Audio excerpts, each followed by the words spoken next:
18 વર્ષથી નાસ્તા ફરતા આરોપીને પકડી પાડતી ગોરવા પોલીસ। મિત્રો, ગોરવા પોલીસ સ્ટેશનમાં 18/4/2006ના રોજ એક ફરિયાદ નોંધાઈ છે અને ફરિયાદ નોંધાયા ત્યારબાદનો આરોપી સદંતર રીતે અલગ અલગ જગ્યાઓ બદલી કરી અને ભાગતો ફરતો હતો, પરંતુ ગોરવા પોલીસ સ્ટેશનના હેડ કોન્સ્ટેબલ ધર્મેન્દ્રસિંહ મહિપતસિંહને તેમના અંગત બાતમીઓના આધારે બાતમી મળી હતી કે આ જે વ્યક્તિ છે તે હાલમાં રાજકોટ બસ સ્ટેન્ડ પાછળ જેમ કહેવાય કે હાલમાં ત્યાં જોવા મળેલો છે। અને આવી બાતમીના આધારે જ ધર્મેન્દ્રસિંહે તેમના ઉચ્ચ અધિકારીઓને વાત કરી અને આખી ટીમ બનાવવામાં આવી। આ ટીમ લઈને જે બાતમીવાળી જગ્યા હતી એ બાતમીવાળી જગ્યા પર જાય છે, ત્યારે જે વ્યક્તિ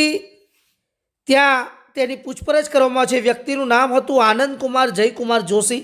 જે હાલ ગોરવા પોલીસ સ્ટેશનનો આરોપી હોય અને ઘણા સમયથી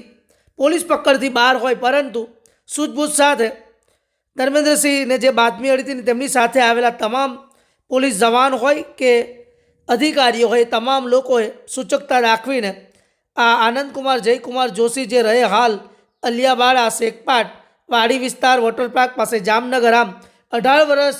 જે જૂનો ગુનો હતો તેને ડિટેક્ટ કરીને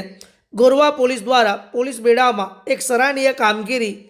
કરતી જોવા મળી છે। બ્યુરો રિપોર્ટ, જન અર્પણ ન્યૂઝ, વડોદરા।